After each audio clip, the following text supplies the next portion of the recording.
wabarakatuh. Sebelumnya perkenalkan dulu, nama saya Faidu Amalia dari kelas 10-4, ingin menjelaskan tentang bab 5.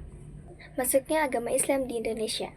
Mengenai masuknya agama Islam di Indonesia, terdapat banyak pendapat yang berbeda.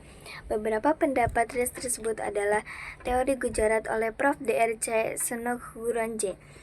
Menurut teori ini, Islam masuk ke Indonesia dari Gujarat, wilayah kerajaan Samudra Pasai merupakan daerah pertama penerima ajaran agama Islam, yakni pada abad ke-13 Masehi. Dalam teori ini tidak dijelaskan secara rinci bagaimana Islam bisa masuk dan berkembang di Samudra Pasai. Maka muncul pertanyaan besar, mungkinkah saat Islam datang langsung mampu mendirikan kerajaan yang memiliki kekuasaan politik besar? Teori Makkah oleh Dr. Buya Hamka. Menurut teori ini, Islam masuk ke dalam Nusantara pada abad ke-7 Masehi. Berdasarkan berita Cina dinasti Tang, ditemukan pemukiman saudagar Arab di wilayah pantai barat Sumatera. Dari sini disimpulkan, Islam dibawa masuk ke Indonesia oleh para saudagar Arab yang berasal dari Arab. Teori Persia oleh Prof. Dr. Hussein Dajaja di Ningrat. Menurut teori ini, Islam masuk dari Persia dan bermacam Syiah karena didasarkan pada sistem mengeja bacaan huruf Al-Quran. Teori ini dipandang lemah karena tidak semua pengguna bahasa tersebut di Persia sebagai penganut Syiah. Lebih dari itu, adanya fakta bahwa mayoritas Muslim Jawa Barat bermacam Syafi'i sekaligus berpaham Ahlus Sunnah wal Jamaah, bukan pengikut Syiah. Teori Cina oleh Prof. Dr. Slamet Muljana. Menurut Slamet Muljana, Sultan Demak merupakan keturunan Cina.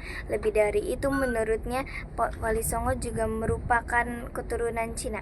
Pendapat ini didasarkan pada kronik Klenteng Sampokong.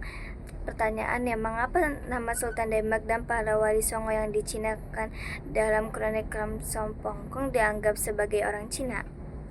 Tentu hal ini merupakan salah satu titik lemah teori ini.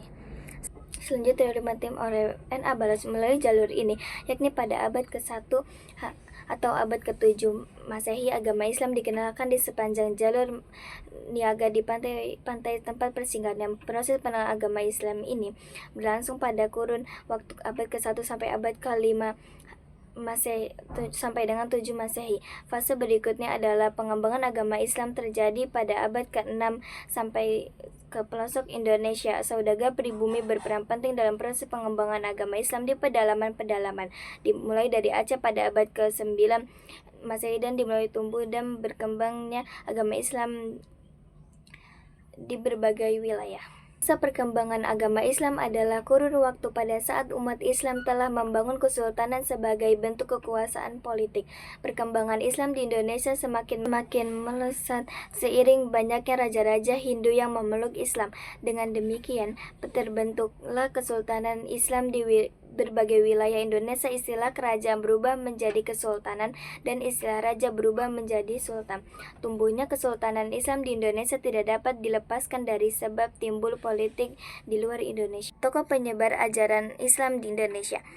Ada banyak tokoh, ulama, dan sultan yang berperan aktif di dalam penyebaran agama Islam di wilayah masing-masing seperti Sultan Malik Al-Saleh 1267 sampai 1297 Masehi, Sultan Ahmad 1326 sampai 1348 Masehi, Sultan Alauddin Riyad 1538 sampai 1501 Masehi, Wali Songo 1404 sampai 1546 Masehi, Sultan Alauddin Datuk Tunggang Parangan, Sultan Zainal Abidin, Abdul Syahid Abdul Rahman Abdul Sahmad Abdul Alam Paribani, Syekh Mahfuz Al-Termasi, Syekh Nawawi Al-Batani, Syekh Muhammad Yasin bin Isya Al-Padani, Syekh Ismail Al-Minangkabawi, Syekh Ahmad Kahtab, dan lain-lain. Berikut ini adalah beberapa karya-karya ulama di Indonesia.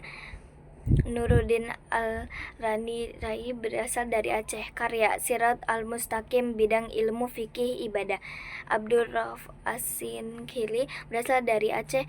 Terjemah Al-Mustafid Mirar Mir'at At-Taubah. Tasfir Fikih Muamalah. Muhammad Arsyad Al-Banjari berasal dari Banjarmasin. Sabil Al-Muhtadin Fikih. Abdullah Mahfuz Al-Termasi berasal dari Termas, Jawa Timur. Minhaj Jawa Al-Nazar Ulumul Hadis. Muhammad Salah bin Umar Al-Samarani Majmumah Al-Syariah Faid Ar-Rahman. Para ulama penyebar ajaran agama Islam di Indonesia. Beberapa keteladanan para ulama penyebar ajaran agama Islam di Indonesia yang bisa kita ikuti adalah hidup sederhana, gigih dalam berjuang, agama Islam secara luas dan mendalam, produktif berkarya, sabar, menghargai perbedaan, dakwah secara damai. Saya tentang bab 5 ini. Kalau ada kesalahan mohon dimaklumkan. Wassalamualaikum warahmatullahi wabarakatuh.